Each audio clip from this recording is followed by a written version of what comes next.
How to be naughty at 40। अब होता क्या जनरली मेल्स के अंदर कि उनका जो लिबिडो है इन देयर 40s या अंदर 50s वो बहुत ज़्यादा ड्रॉप डाउन हो जाता है। मतलब उनकी जो सेक्स करने की जो इच्छा है, उनकी जो सेक्स लाइफ है वो बहुत ख़राब हो जाती है मेजॉरिटी ऑफ मेल्स में।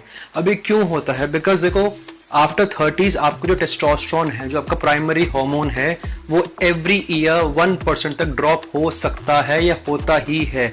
अब फीमेल्स में पूरा उल्टा होता है। फीमेल्स में 40 से 50s में उनका जो लिबिडो है वो पीक पर होता है, पूरा हमसे उल्टा होता है। मतलब उनकी जो सेक्स करने की जो इच्छा है फीमेल्स के अंदर 40s 50s में वो हाई होती है। अब हम कैसे अपने 40s में भी एंजॉय कर सकते हैं? तो देखो 1% जो आपका ड्रॉप हो रहा है तो उसको आप तो रोक नहीं सकते, बट हाँ उसको आप काफी हद तक कम कर सकते हो।